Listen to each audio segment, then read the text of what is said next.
Hello. आज हम लोग ट्रिग्नोमेट्री पढ़ने वाले हैं, बहुत बेसिक से। मतलब ट्रिग्नोमेट्री का जो ये क्लास है, इसको आप ध्यान से देखते हो, ध्यान से पढ़ते हो, एक भी डाउट नहीं बचेगा, एकदम बेसिक से लेके एडवांस तक। तो हम लोग स्टार्ट करते हैं।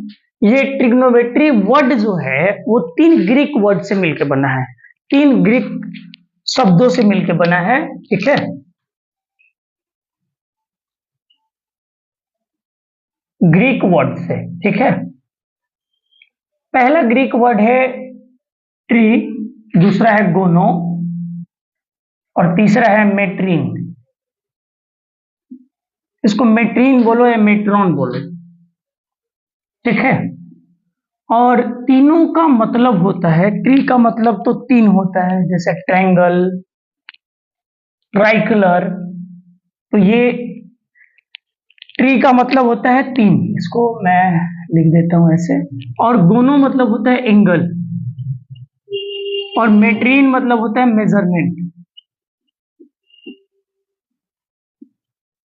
इसका मतलब ट्रिग्नोमेट्री एक मैथ का ऐसा ब्रांच है जिसमें हम लोग एंगल को मेजरमेंट सीखते हैं, एंगल का measurement.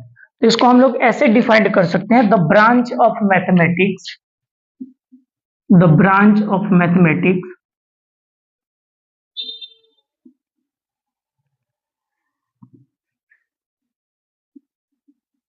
which deals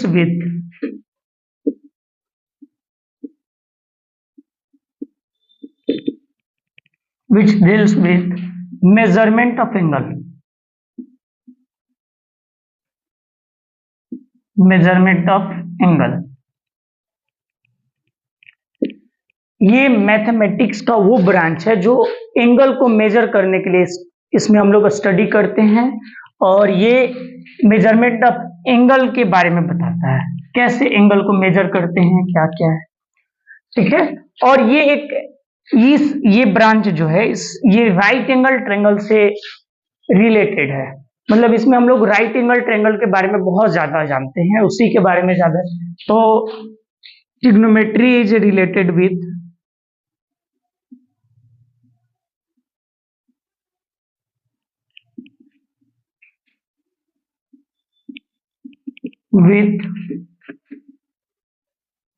right angle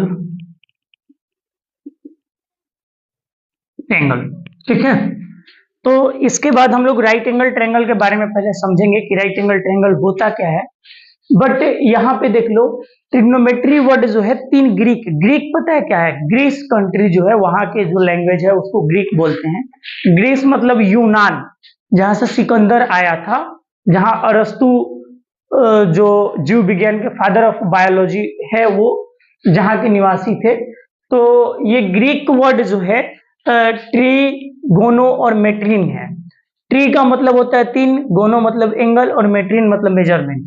लेकिन एक और भी बात जानना है हमें कि कौन सा ऐसा शेप है, कौन सा एक ज्योमेट्रिकल फिगर है जिसमें 3 एंगल होता है, तो वो होता है ट्रायंगल। तो ये 3 एंगल का मेजरमेंट हम लोग कहाँ करेंगे? ट्रायंगल के अंदर करेंगे। और ट्रायंगल में कौन से ट्रायंगल के बारे में हम लोग ट्रिग्नोमेट्री में पढ़ेंगे? तो खास करके हम लोग ट्रिग्नोमेट्री में राइट एंगल ट्रायंगल के बारे में पढ़ेंगे हम लोग, ठीक है।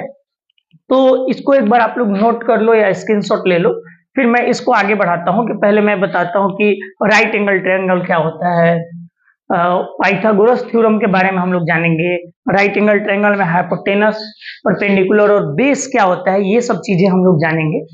तो ये बस इंट्रो था ट्रिग्नोमेट्री का, ठीक है। डाउट होने पे आप लोग क्वेश्चन जरूर पूछें। बाबू समझ में आया? ठीक, कोई रेज कर दे।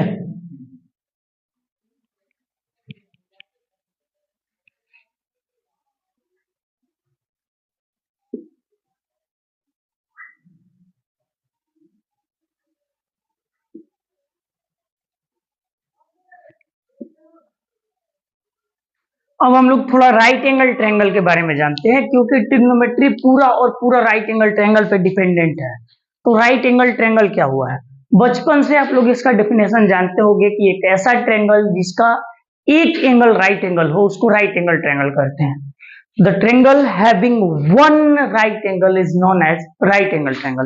मतलब ऐसा ट्रेंगल जिसका एक एंगल राइट एंगल हो वो राइट एंगल ट्रेंगल होता है।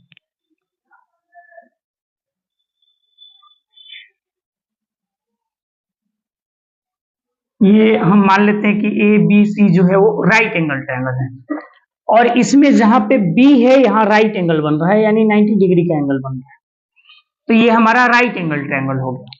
ठीक है, तो राइट एंगल ट्रायंगल में हम राइट एंगल के अपोजिट साइड को हाइपोटेनस बोलते हैं, हाइपोटेनस बोलते हैं। राइट एंगल जहां भी बनता है उसके अपोजिट साइड को, यानी कि राइट एंगल ट्रायंगल का सबसे बड़ा एंगल होता है, मतलब 90 डिग्री से बड़ा इस ट्रायंगल में, मतलब राइट एंगल ट्रायंगल में कोई बड़ा एंगल नहीं होता है। और ट्रायंगल के जो प्रॉपर्टीज है उसमें हमने पढ़ा है, ट्रायंगल के जो गुण है उसमें थ्योरम हमने पढ़ा है कि बड़े एंगल के सामने का साइड भी बहुत बड़ा होता है, जो सबसे ग्रेटेस्ट एंगल होता है उसका अपोजिट साइड लॉन्गेस्ट होता है। तो यहाँ राइट एंगल ट्रायंगल का ग्रेटेस्ट एंगल है, ये सबसे बड़ा एंगल है, तो इसके अपोजिट साइड भी क्या होगा, लॉन्गेस्ट साइड होगा, तो ये हाइपोटेनस होगा और ये लॉन्गेस्ट साइड होता है, यानी कि राइट एंगल ट्रायंगल का सबसे बड़ा जो साइड होता है उसको हाइपोटेनस बोलते हैं। ठीक है, और यहाँ पे बाकी के दो साइड जो है उसमें से एक परपेंडिकुलर है और एक बेस है, लेकिन हम इसको ऐसे डिसाइड ही नहीं कर सकते कि कौन सा परपेंडिकुलर है कौन सा बेस है।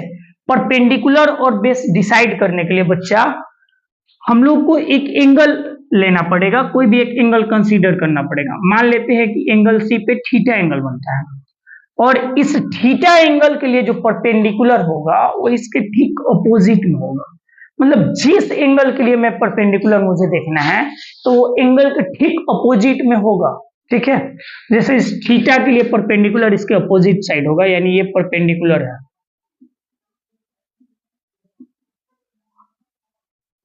और जो बच गया यानी कि जो इसके एडजेसेंट में साइड है उसको हम लोग बेस बोलते हैं। हाँ, लेकिन एक बात याद रखना है, एक ही ट्रायंगल में एक साथ दो परपेंडिकुलर भी हो सकता है और दो बेस भी हो सकता है, भले हाइपोटेनस एक ही होगा, हाइपोटेनस सबसे लॉन्गेस्ट साइड होता है राइट एंगल ट्रायंगल का, लेकिन परपेंडिकुलर और बेस एंगल बदलने पे बदल जाएगा। जैसे कि इस एंगल के लिए, थीटा एंगल के लिए, यहाँ पे मैंने थीटा एंगल लिया तो उसके ऑपोजिट वाला परपेंडिकुलर हो गया और ये बेस हो गया, लेकिन जैसे ही मैं एंगल बदल दूं, यहाँ पे कोई एंगल फाई मान लो, फाई एंगल, तो इस फाई एंगल के लिए इसके अपोजिट वाला ये जो है परपेंडिकुलर हो जाएगा, और इसके एडजेसेंट वाला इसके लिए बेस हो जाएगा, यानी रेड वाले एंगल के लिए रेड वाला परपेंडिकुलर और रेड वाला ये बेस, ब्लैक वाला जो एंगल थीटा है उसके लिए इसके सामने वाला परपेंडिकुलर और ये base.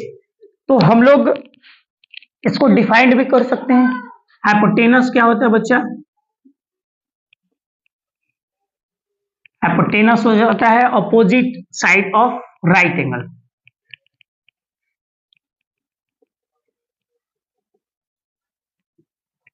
Opposite side of right angle, यानी राइट एंगल के अपोजिट साइड को हम लोग हाइपोटेनस बोलते हैं। दूसरा आता है परपेंडिकुलर। परपेंडिकुलर क्या होता है बच्चा, गिवन एंगल जो है उसके अपोजिट साइड को हम लोग क्या बोलते हैं, perpendicular. Opposite side of given angle, मतलब जो एंगल दिया हुआ है उसके ठीक अपोजिट वाला साइड को हम लोग परपेंडिकुलर बोलते हैं। बच गया बेस, तो गिवन एंगल का एडजेसेंट साइड जो होगा, adjacent side of given angle is called base. तो हाइपोटेनस, परपेंडिकुलर और बेस आप लोग समझ गए।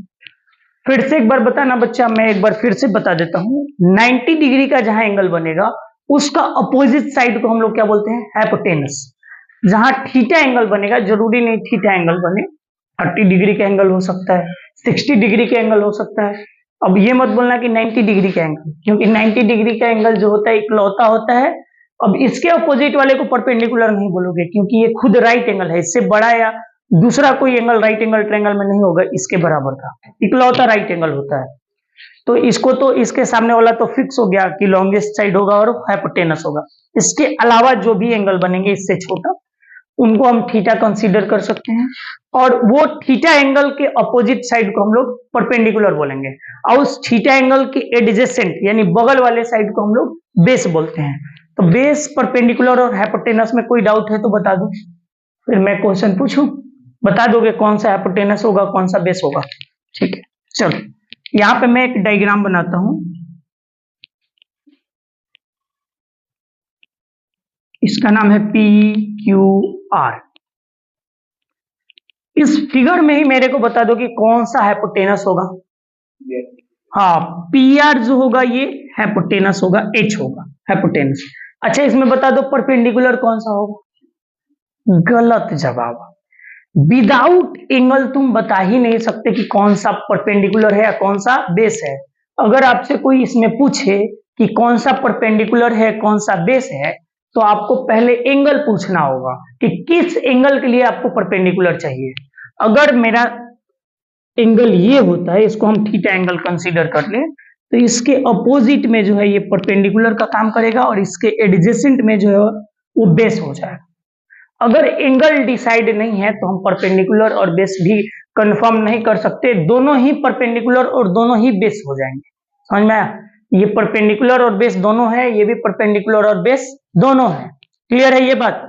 तो अब किसी भी फिगर में, अच्छा चलो एक और मैं फिगर बनाता हूं यहाँ पे, इसका नाम है DEF। यहाँ राइट एंगल बन रहा है। अब इसमें आप परपेंडिकुलर और बेस बताओ। पहले तो ये जो हमारा है DF, ये हाइपोटेनस होगा, क्योंकि राइट एंगल के ठीक अपोजिट में है, तो ये हाइपोटेनस हो गया। रहा बात परपेंडिकुलर और बेस का, तो जब तक एंगल कंफर्म नहीं हो तब तक परपेंडिकुलर और बेस भी कंफर्म नहीं होगा। अगर मेरा एंगल ये है, इसको थीटा कंसीडर कर ले, इसका अपोजिट वाला परपेंडिकुलर, जो बच गया वो बेस। अगर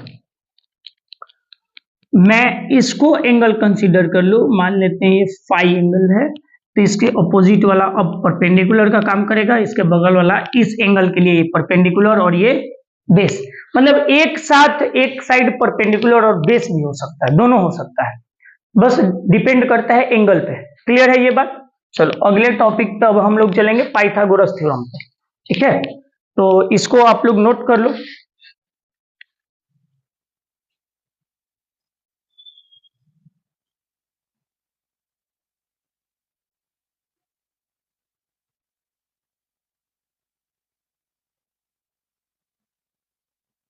अब हमारा टॉपिक है पाइथागोरस थ्योरम। पाइथागोरस थ्योरम क्या होता है उसको हम लोग समझते हैं। उससे पहले हम लोग छोटी छोटी थोड़ा बातों को समझेंगे। जैसे कि हमारे पास एक स्क्वायर है, ये हमारा एक स्क्वायर है। अगर इस स्क्वायर का अगर साइड का लेंथ अगर a है, तो सारे साइड का लेंथ a होगा, ये भी a यूनिट होगा, ये भी a यूनिट होगा, और उस स्क्वायर का एरिया जो होगा वो a का स्क्वायर हो जाएगा, a स्क्वायर हो जाएगा। अगर हम दूसरा एक स्क्वायर लेते हैं, इसका लेंथ को हम मान लेते हैं कि ये लेंथ p है, तो ये सारे साइड का लेंथ p हो जाएगा, और इस स्क्वायर का पूरा एरिया क्या हो जाएगा, साइड का स्क्वायर होगा, यानी साइड p है तो p का स्क्वायर हो जाएगा। अगर एक मैं और स्क्वायर ले लूं, दूसरा स्क्वायर, ये इसका हर एक साइड जो है वो b यूनिट का है, तो ये भी b होगा, ये भी b होगा, और ये भी b होगा। इसका एरिया क्या हो जाएगा, साइड का स्क्वायर होता है, स्क्वायर का जो एरिया होता है वो साइड स्क्वायर होता है, तो साइड इसका b है तो इसका एरिया क्या हो जाएगा, b स्क्वायर हो जाएगा। आते हैं पाइथागोरस थ्योरम के लिए। पाइथागोरस एक महान मैथमेटिशियन थे, वो नया नया प्रयोग करते थे, नया नया रिसर्च करते थे। तो एक बार वो राइट एंगल ट्रायंगल के साथ खेल रहे थे, तो खेलते खेलते उन्होंने एक चीज ऑब्जर्व किया, ये राइट एंगल ट्रायंगल हुआ,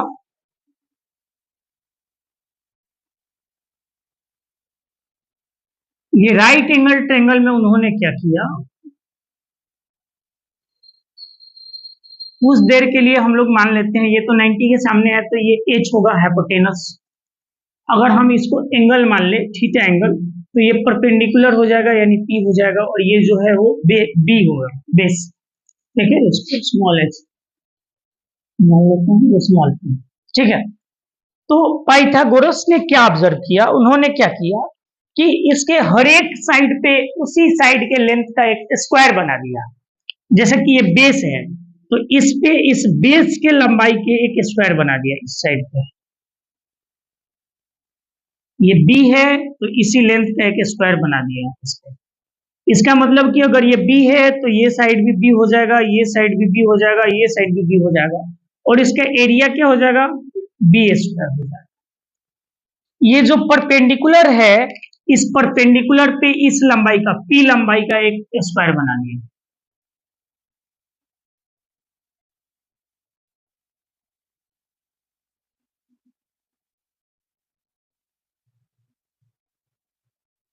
तो ये अगर इस साइड का लेंथ p है तो इस साइड का भी लेंथ p होगा, इसका भी लेंथ p होगा, इसका भी लेंथ p होगा। इस पूरे स्क्वायर का एरिया क्या हो जाएगा, p स्क्वायर हो जाएगा।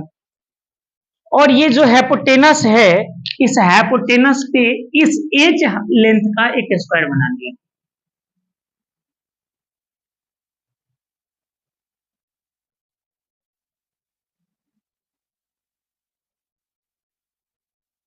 तो अगर ये साइड अगर h लेंथ का है तो ये भी h होगा, ये भी h होगा, ये भी h होगा और इसका एरिया क्या हो जाएगा, h स्क्वायर हो जाएगा। तो उन्होंने फाइनली क्या ऑब्जर्व किया, उन्होंने ऑब्जर्व किया कि इस स्क्वायर का एरिया और इस स्क्वायर का एरिया दोनों स्क्वायर के एरिया को का सम जो है जोड़ने पे इस स्क्वायर के एरिया के बराबर आ गया। मतलब इसका जितना भी एरिया है और इसका जितना भी एरिया है दोनों के एरिया को मिलाने पे इस अकेले का एरिया आता है। इसको हम लोग दूसरे लैंग्वेज में बोल सकते हैं कि जो ये पी स्क्वायर है इस स्क्वायर का एरिया, आइए जो बी स्क्वायर है इस छोटे वाले स्क्वायर का एरिया, ये दोनों छोटे वाले स्क्वायर का एरिया को जोड़ने पे इस बड़े वाले स्क्वायर के एरिया के बराबर आ गया। और इसी थ्योरम को हम लोग पाइथागोरस थ्योरम बोलते हैं। और इस थ्योरम को कौन ऑब्जर्व किया था, पाइथागोरस, इसीलिए उनके नाम पे इस थ्योरम का नाम रखा गया है। पाइथागोरस थ्योरम यही है कि perpendicular square plus base square equals to hypotenuse square.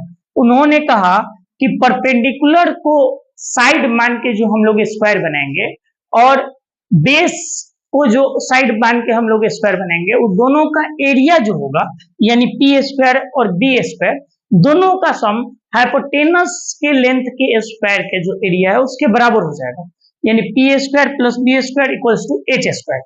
इसको स्टेटमेंट के रूप में हम लोग बोल सकते हैं कि the sum of squares of perpendicular and base is equal to the square of hypotenuse. Pythagoras theorem का स्टेटमेंट है the sum of squares of perpendicular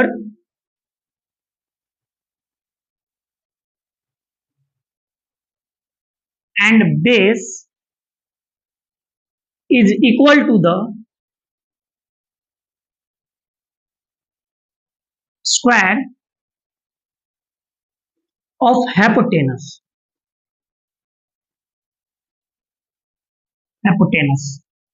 Pythagoras ने बस यही बोला था कि परपेंडिकुलर का स्क्वायर और बेस का स्क्वायर दोनों को स्क्वायर करके जोड़ेंगे तो हाइपोटेनस के स्क्वायर के बराबर है। मतलब दोनों छोटे वाले साइड्स का स्क्वायर करके जोड़ेंगे तो बड़े वाले साइड का स्क्वायर हमें मिलेगा और यही पाइथागोरस थ्योरम है। अब इसका यूज करके हम लोग नए नए फॉर्मूला भी बना सकते हैं, वैसे उसका रिक्वायरमेंट नहीं है। इसको आप लोग एक बार नोट कर लो फिर आगे बढ़ाते हैं इसको हम लोग।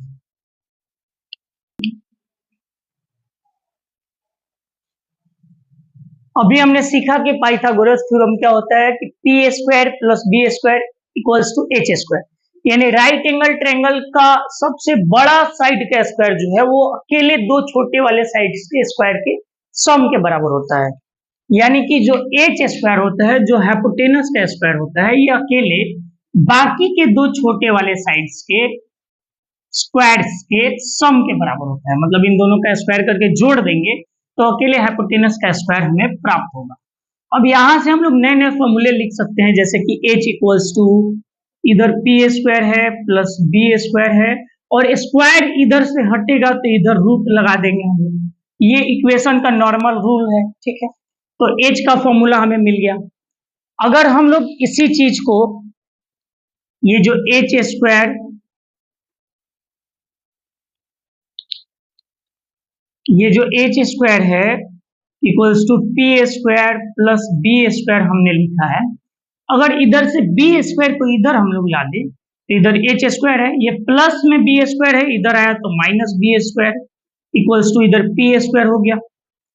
अब यहाँ पे h square minus B square equals to P square है, यहां से स्क्वायर हटा दे तो इधर हमारा रूट हो जाएगा, यानी हम लोग ये सब बोल सकते हैं इसको कि under root h square minus B square equals to P. ये हमारा दूसरा फॉर्मूला हो गया। परपेंडिकुलर फाइंड करना होगा तो अंडर रूट हाइपोटेनस का स्क्वायर माइनस बेस का स्क्वायर। अगर यही ये h स्क्वायर इक्वल्स टू हमारे पास है P square plus B square, अगर हमें परपेंडिकुलर चाहिए तो बेस चाहिए तो परपेंडिकुलर को इधर ला देते हैं, पी स्क्वायर को इधर लाएंगे तो माइनस पी स्क्वायर, तो इधर बच गया हमारा बी स्क्वायर। अब हम लोगों को क्या करना है, स्क्वायर को हटाना है, तो इधर क्या आ जाएगा, रूट आ जाएगा। H square minus P square equals to B. हम इसको ऐसे लिख सकते हैं कि बेस जब फाइंड करना होगा तो हाइपोटेनस का स्क्वायर माइनस परपेंडिकुलर का स्क्वायर, ये हमारा तीसरा फॉर्मूला होगा। ये तो लॉजिकल ये कंसेप्ट है, लेकिन क्या हम लोग ये फॉर्मूला को रटेंगे? नहीं। जब अगर ये फॉर्मूला का हमें जरूरत पड़ेगा तो हम लोग खुद से बना लेंगे विद इन सेकेंड। उसके लिए कुछ लॉजिक है, कुछ जुगाड़ है, ठीक है। एक तो ये तरीका है, आप इसको समझ गए तो बेहतर है, बहुत बढ़िया है। हालांकि इसका जरूरत नहीं भी पड़ेगा, हमारे पास इकलौता ये जो है ये मास्टर की है हमारा, इससे हर तरह का प्रॉब्लम सॉल्व हो जाएगा इनसे रिलेटेड। लेकिन अगर उसके बाद भी अगर आपको फॉर्मूला चाहिए तो मैं बता देता हूं, बस आपको दो बातें याद रखना है। दो बातें, हाइपोटेनस जो होता है वो सबसे बड़ा साइड होता है, और बेस और परपेंडिकुलर होता है वो छोटा साइड होता है। बस दो बात याद रखना है, हाइपोटेनस यानी कि बड़ा, बेस और परपेंडिकुलर जो होता है वो छोटा होता है। अब देखो ये जुगाड़ कैसे फॉर्मूला लिखना है। जैसे आपको लिखना है एच का फॉर्मूला लिखना है, एच का, तो एच के बारे में बस आपको इतना पता होना चाहिए कि एच बड़ा है कि छोटा। एच सबसे बड़ा है। अब एक बात बताओ, आप बड़ा चीज प्राप्त करने के लिए क्या करना पड़ेगा, जोड़ जोड़ के बड़ा चीज बनता है ना, जोड़ जोड़ के। तो हाइपोटेनस अगर चाहिए आपको तो दो छोटे वाले को जोड़ दो आप, परपेंडिकुलर और बेस को जोड़ दो, और दोनों का स्क्वायर होना चाहिए क्योंकि इसमें स्क्वायर का रिलेशन होता है। तो हाइपोटेनस इक्वल्स टू हम लोग बोल सकते हैं P square plus B square, और इसको रूट अंडर कर देना है क्योंकि स्क्वायर तो सब पे होगा, तो इधर का स्क्वायर हटेगा तो इधर रूट हो जाएगा। अच्छा चलो, आपको परपेंडिकुलर का फॉर्मूला लिखना है। परपेंडिकुलर क्या होगा, तो परपेंडिकुलर के अलावा आपके पास और क्या क्या बच गया, हाइपोटेनस बच गया और बेस बच गया, हाइपोटेनस एच और बी बच गया है। तो बताओ आप, परपेंडिकुलर यानी कि ये बड़ा है कि छोटा है, तो परपेंडिकुलर जो होता है वो क्या होता है, छोटा साइड होता है। और छोटा चीज कैसे होता है, बड़े में से छोटा को घटाएंगे तो छोटा आ जाएगा। तो छोटा चीज होता कैसे, घटने के बाद आता है। तो यानी कि हाइपोटेनस बड़ा है, इसमें से दूसरा वाला मतलब एक और छोटा वाला नंबर है जो बी है, उसको घटा देंगे तो परपेंडिकुलर प्राप्त हो जाएगा। दोनों पे तो स्क्वायर होना ही चाहिए, स्क्वायर तो इधर भी था तो स्क्वायर हट के इधर रूट बन जाएगा। अगर हमें b चाहिए तो आपको याद रखना है कि b के अलावा और क्या बच गया हमारे पास, h और p, h और p। तो h में से क्या करेंगे, p को घटाएंगे, और स्क्वायर तो दोनों पे होगा, h square minus P square, और अंडर रूट लगा देंगे। तो ये हमारा जुगाड़ है याद रखने का, आप अपने हिसाब से बना सकते हैं इसको, ठीक है। तो ये हमारा पाइथागोरस थ्योरम भी खत्म हो गया, और इंट्रोडक्शन में एक लास्ट टॉपिक हमारा बच गया है, पाइथागोरियन ट्रिपलेट। अब ट्रिपलेट्स का क्या जरूरत पड़ गया और ट्रिपलेट्स होता क्या है अभी हम लोग समझेंगे, ठीक है। ट्रिपलेट से हमारा ट्रिग्नोमेट्रिक का बड़ा बड़ा रेशियोज का सॉल्यूशन विद इन सेकेंड कर पाएंगे हम लोग। बड़े बड़े क्वेश्चन का जवाब बिना सॉल्व किए देखते मुंह जुबानी हम बता पाएंगे उसका आंसर। ट्रिपलेट्स का क्या रोल है आपको क्वेश्चन में दिखेगा। और हम लोग एमसीक्यू क्वेश्चन में स्टेट बोर्ड और सीबीएसई बोर्ड का अगर कंपैरिजन करें तो 10th क्लास में सीबीएसई में 20 एमसीक्यू क्वेश्चन आते हैं और स्टेट बोर्ड में 50 एमसीक्यू क्वेश्चन होते हैं। तो उसमें ट्रिग्नोमेट्री का बहुत सारा क्वेश्चन देखने को मिलेगा और हम लोग ट्रिपलेट मेथड का यूज करके विद इन सेकेंड क्वेश्चन को सॉल्व करेंगे और समय को बचाएंगे। तो अभी हम पाइथागोरियन ट्रिपलेट पे डिस्कस करेंगे, ठीक है। इसको पहले आप लोग नोट कर लो एक बार।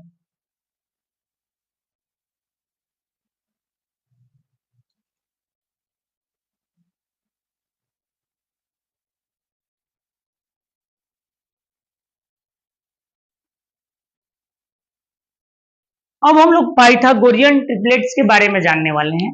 पाइथागोरियन ट्रिपलेट्स क्या होता है?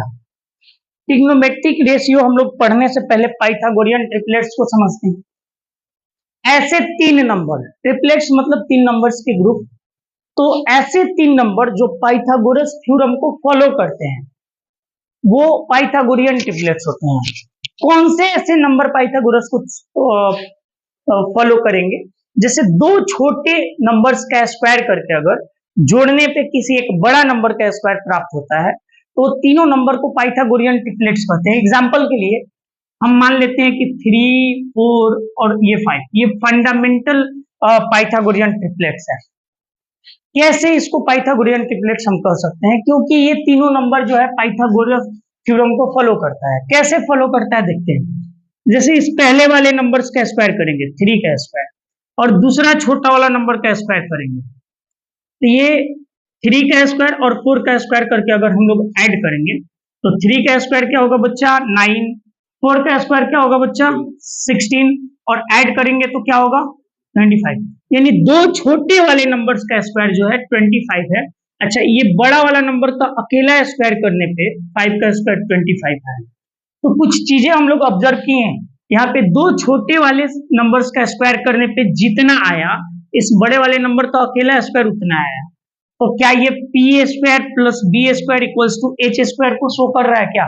यानी दो छोटे राइट एंगल ट्रायंगल में पाइथागोरस थ्योरम क्या था? दो छोटे वाले साइड के स्क्वायर का सम जो होता है बड़े वाले साइड के स्क्वायर के बराबर होता है। तो यहाँ पे भी दो छोटे नंबर्स का स्क्वायर का सम बड़े वाले नंबर्स के स्क्वायर के बराबर आ गया। तो ये तीनों नंबर पाइथागोरियन ट्रिपलेट्स है। और ऐसे ऐसे बहुत सारे पाइथागोरियन ट्रिपलेट्स होते हैं। थोड़ा हम लोग उसका एक लिस्ट को समझते हैं। आप लोग इसको याद कर लेंगे। कुछ बेसिक फंडामेंटल पाइथागोरियन ट्रिपलेट्स होते हैं, जैसे कि एक तो 3, 4, 5 है, दूसरा 6, 8, 10 है, तीसरा 5, 12, 13 है, चौथा 7, 24, 25 है, पांचवा 8, 15, 17 है। और ऐसे ऐसे बहुत सारे नंबर है, जैसे कि 6 नंबर 9, 40, 41, 7 नंबर जो है 10, 24, 26, और भी हम लोग बोल सकते हैं 8 नंबर जो है 1, 1, √2, 9 नंबर में है 1, √3 and 2, x, y, √x square y square. हम लोग ये भी बोल सकते हैं 1p and √1 plus p square. और भी बहुत सारे हैं, हम बना भी सकते हैं। और बहुत सारे पाइथागोरस थ्योरम पाइथागोरियन ट्रिपलेट को हम लोग अभी बना सकते हैं। बहुत नहीं, infinite number of Pythagorean triplets हम लोग खुद से बना सकते हैं। कुछ तो जो कॉमन है, बहुत ज्यादा एग्जाम में पूछे जाते हैं, उसको तो हम लोग याद कर लेंगे। जो चीजें हमें याद नहीं है वो हम लोग बना भी सकते हैं। अभी मैं आप लोगों को एक लॉजिक बताऊंगा जिससे हम कितना भी अनंत पाइथागोरियन ट्रिपलेट बना सकते हैं। हाँ, एक चीज और ऑब्जर्व देखिएगा, आप अपने मन से कोई भी 3 नंबर को पाइथागोरियन ट्रिपलेट नहीं बोल सकते हैं। जैसे कि आपके मन में आएगा 2, 3, 4, तो ये पाइथागोरियन ट्रिपलेट नहीं है, क्योंकि ये पाइथागोरस थ्योरम को फॉलो नहीं कर रहा है। कोई भी 3 नंबर पाइथागोरियन ट्रिपलेट्स नहीं हो सकता है। वही 3 नंबर पाइथागोरियन ट्रिपलेट्स होगा जो पाइथागोरस थ्योरम को फॉलो करेगा। आप अपने मन से कोई भी 3 नंबर लिख देंगे, बोलेंगे ये पाइथागोरियन ट्रिपलेट्स है, तो ये गलत है। आप चेक कर लो, मैंने यहाँ 2 3 4 लिख दिया, क्या ये पाइथागोरियन ट्रिपलेट्स है? नहीं है, चेक कर लो। 2 का स्क्वायर प्लस 3 का स्क्वायर जो होगा, 2 का स्क्वायर 4, 3 का स्क्वायर 9, ऐड करने पे 13। यहाँ 4 का स्क्वायर अकेले किए तो ये 16 हो गया। दोनों अलग अलग नंबर है, दो छोटे वाले नंबर्स का स्क्वायर जो है, स्क्वायर का सम जो है वो बड़े वाले नंबर्स के स्क्वायर के बराबर नहीं है, तो ये पाइथागोरियन ट्रिपलेट नहीं है। तो कोई भी 3 नंबर पाइथागोरियन ट्रिपलेट्स नहीं हो सकते हैं, कुछ स्पेशल नंबर ही पाइथागोरियन ट्रिपलेट्स होंगे, और वो हम लोग अभी बनाना सीखेंगे। पहले तो ये कॉमन नंबर है, ये बहुत सारे क्वेश्चन में पूछे जाते हैं, तो इसको तो आप लोग याद कर लोगे, और भी बहुत सारे होते हैं, हम लोग बनाना अभी सीखेंगे, ठीक है। एक और मैं लिख देता हूं यहाँ पे 12 नंबर। जैसे एक नंबर को हम x मान लिए, तो ये 2x हो गया, फिर एक्स स्क्वायर प्लस 1 हो जाएगा, -1 हो जाएगा, और एक हो जाएगा एक्स स्क्वायर प्लस 1 हो जाएगा। और इस फॉर्मूला से, मतलब ये पाइथागोरियन ट्रिपलेट का फॉर्मूला लगा के भी हम लोग बहुत सारा ट्रिपलेट बना सकते हैं, ठीक है। आप इसको एक बार नोट कर लो, फिर मैं बना के दिखाता हूँ पाइथागोरियन ट्रिपलेट बहुत सारे, ठीक है।